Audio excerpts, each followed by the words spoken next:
Good morning. How y'all doing? This is the College Football Live. Y'all know what this is. A little college football talk, college football walk for the college football folk out there. True Man False World reporting live, seeing represented. DVR Czar Trav in the building. Trav, we just gonna get right into it. We said Identity Week last week. And the one thing that we found out about Identity Week last week was the SEC's identity has been identified as Expanded. expanded. Is the listen before we even started, we were talking about 10 teams.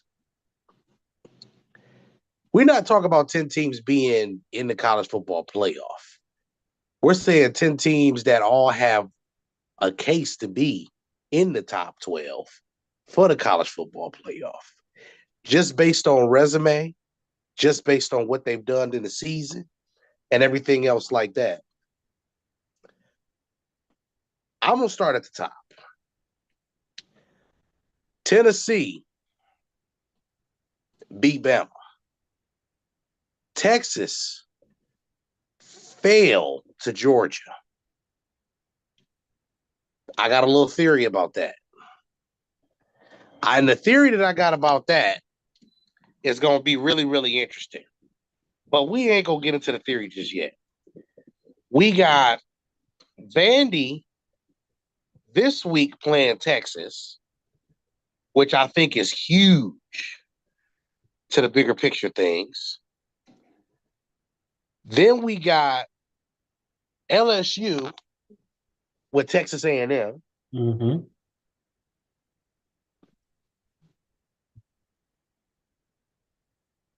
Trav, I don't know where to start. Like, where do we start? I mean, it's out there like that. I mean, especially in the SEC.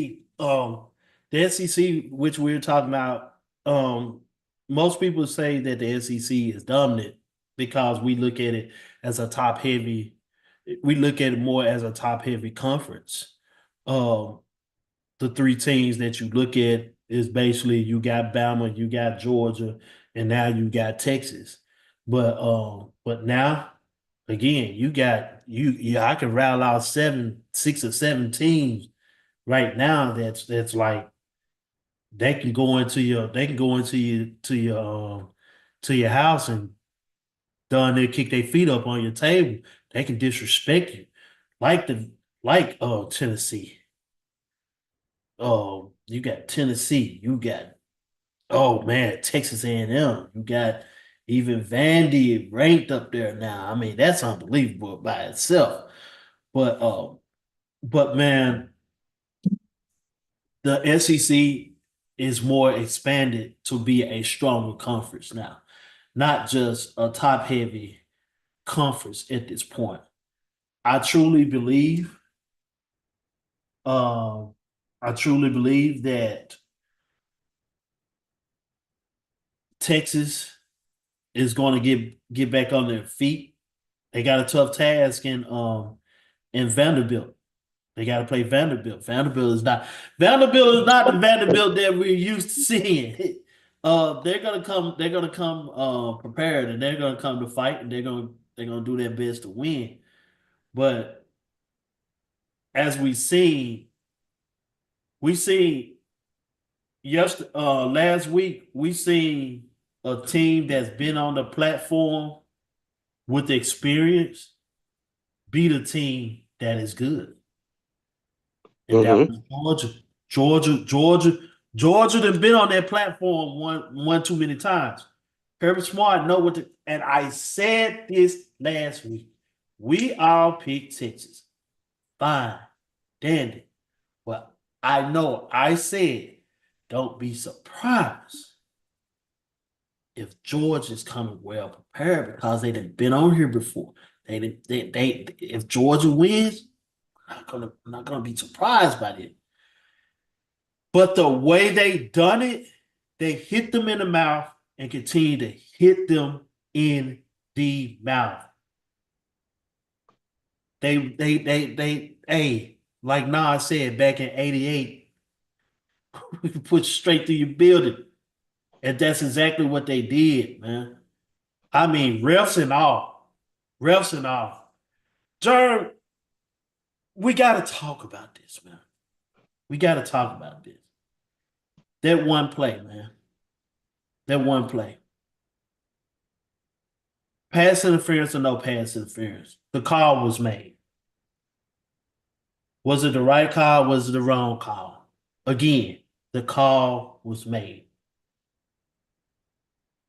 But you get so mad that you start throwing bottles on the field. Made the head ref with the white cap called after all that stuff was happening. White cap, head umpire, call all the other refs in. After the play is done, again, bottles, all this stuff, fans go crazy. What's the coach Sarkeesian, whatever Sarkeesian, telling folks stop. They get together, huddle, and then they change the call. Jerm, I don't know. I've been involved in a lot of games. I done played in them. I done been involved in some very hectic stuff on the basketball court.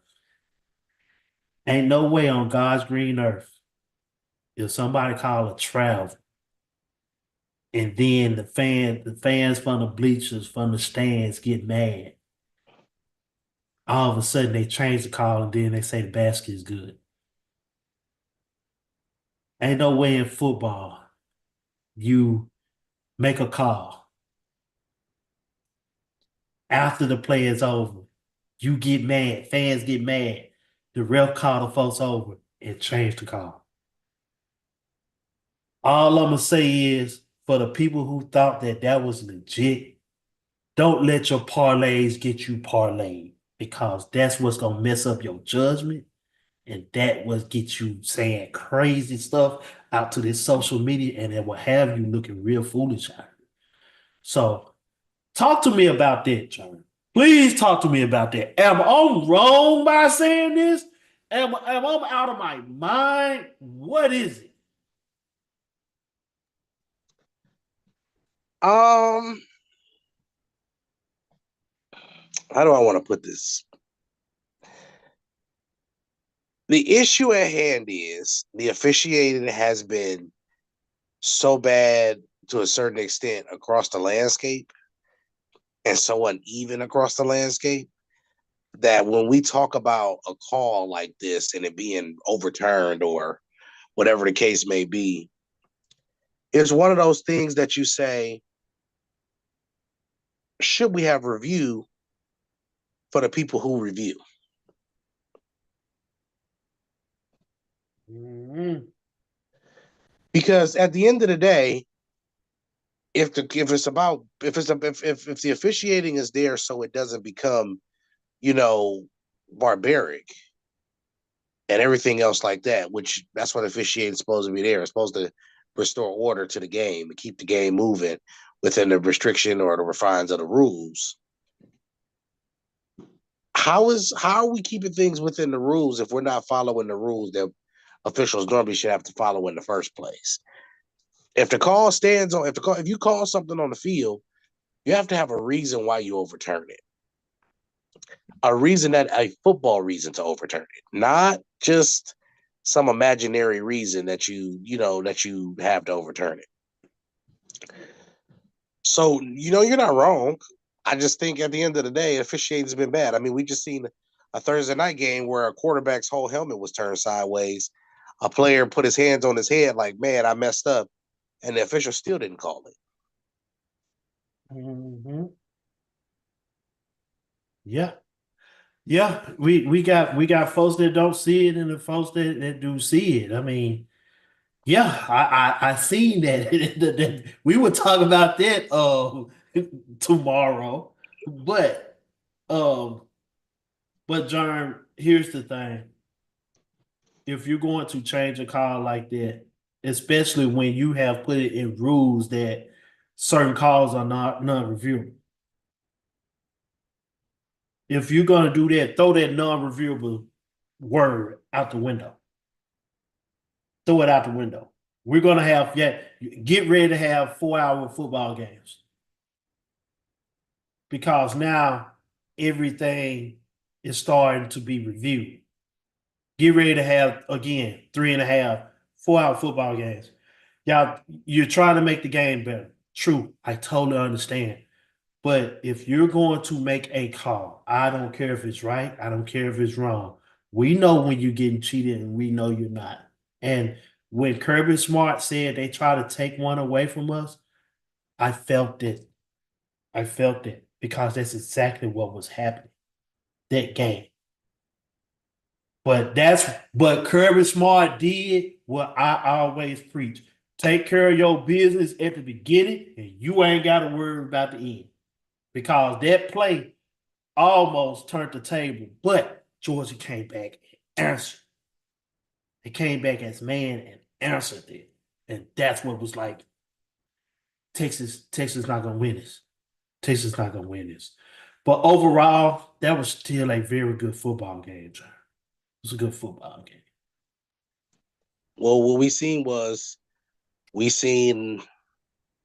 I hate to say it again, I think we've seen the best football coach in college football make adjustments and make something happen. And that's the reason why his team, even with one loss, is the one team that you don't want to play. Mm-hmm.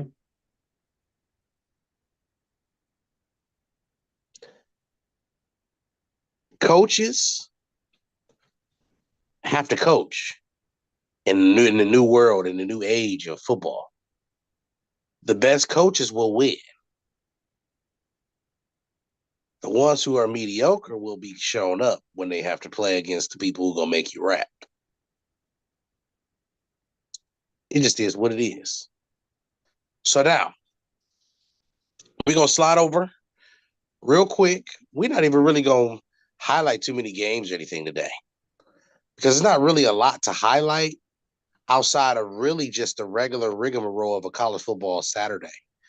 Of course, you got Bama playing. I just had it pulled up. Give me just a moment. You got Bama and Missouri. Bama and Missouri today. At Tuscaloosa, you got that going on.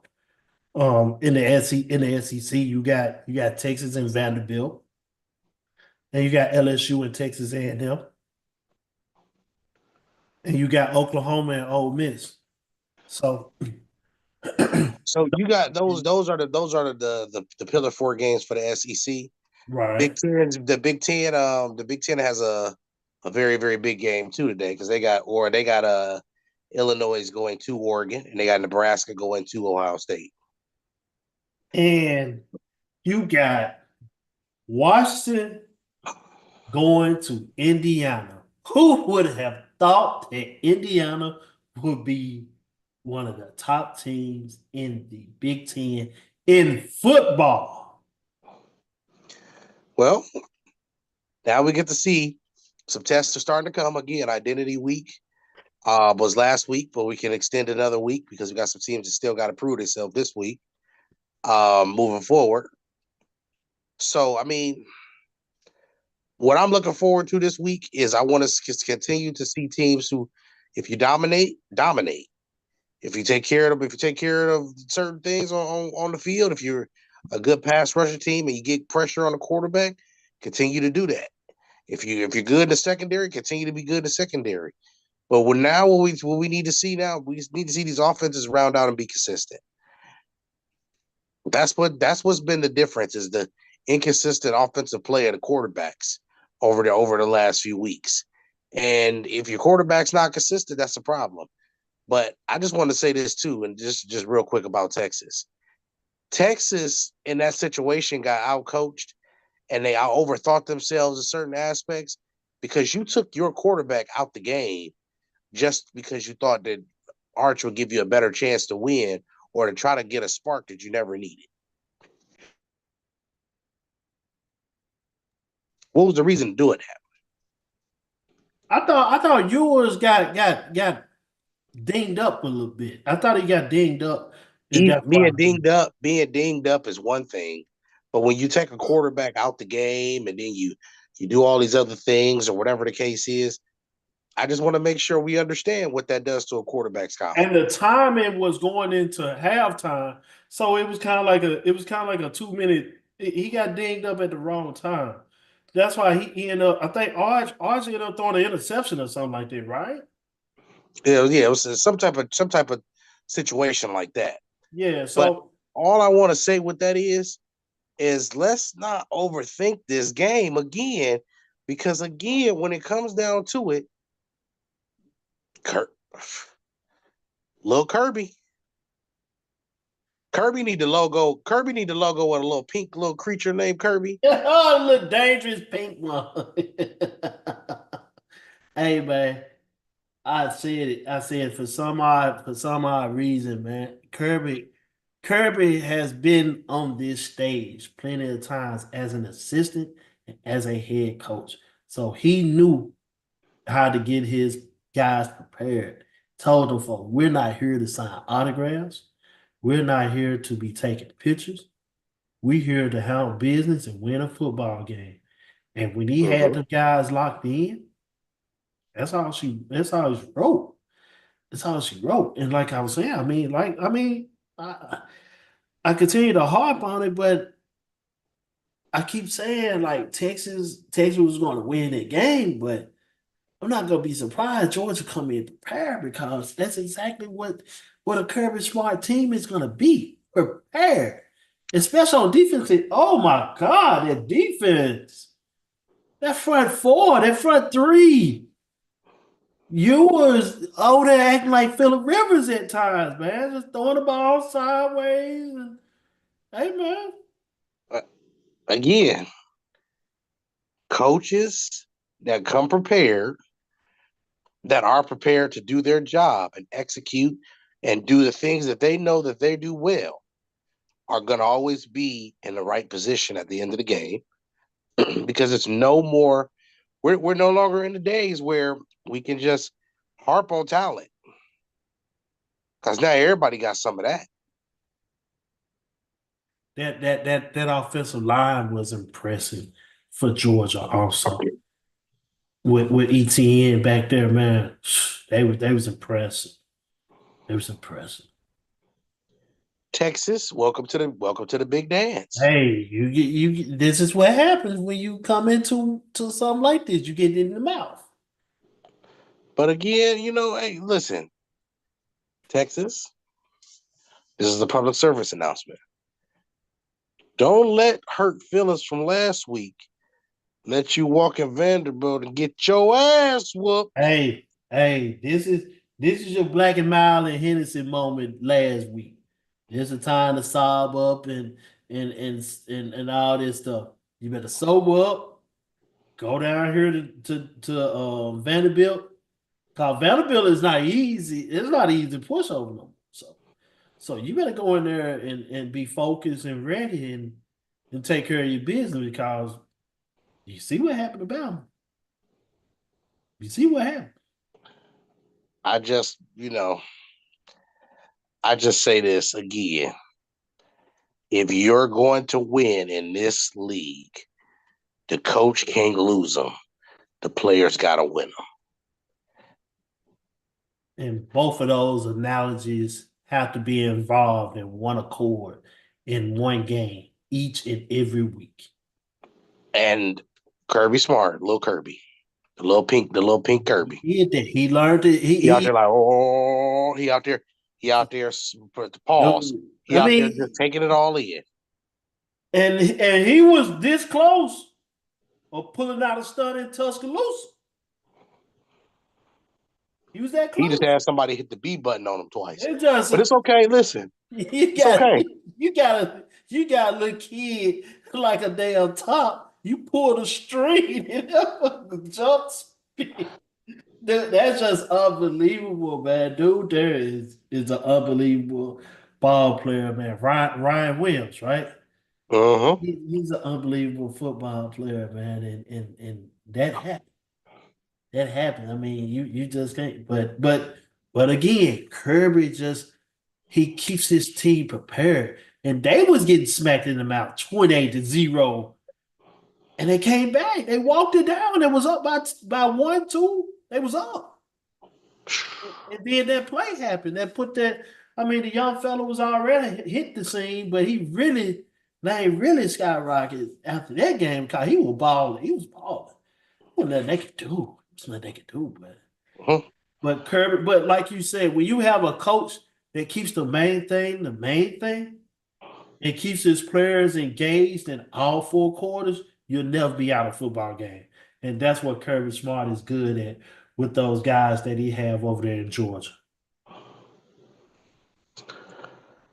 With that being said, any final thoughts for the week before we wrap this up for the day? Man, I'm just ready to watch some football, man. This Saturday, I'm just ready for it.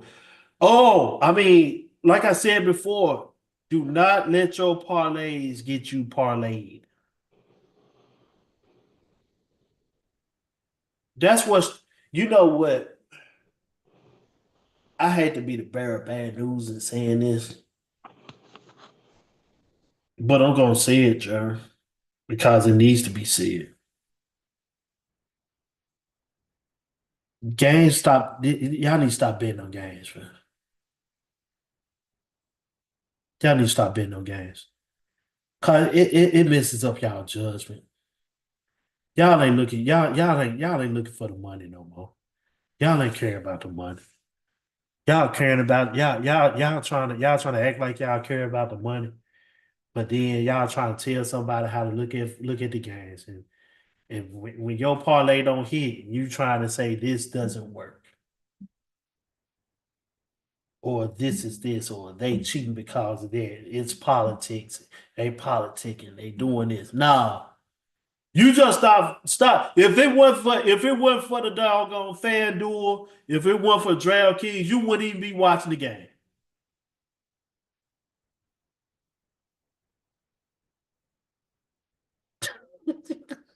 You wouldn't even be watching the game. Man, don't be letting these parlays get you parlayed.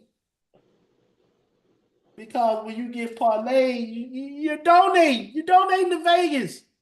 Because you're not doing your homework. You're not putting your chemistry set together. You're not putting the chemicals in right. You pouring in the lactic acid and you pouring in some nitrogen, and then next thing you know, it's exploding in your face because you don't know. You're not doing the research. If you do your homework, you'll make better judgment. That way, your parlays will be parlaying. So again, don't let your parlays get you parlayed. That's it for me, John. That's it for me.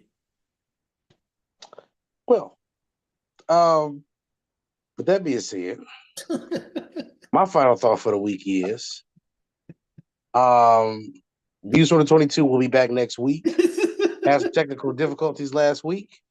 We will be back full throttle. We're going to probably be on about 11. So y'all be ready. We're going to do a full hour 30 show, talk about some things, do some fantasy updates. But most importantly, we're going to talk about this game we love the most. That's football. Don't let the television tell your vision. That is still a relevant phrase. So make sure that y'all pay attention to that. That's Trav. I'm Jern.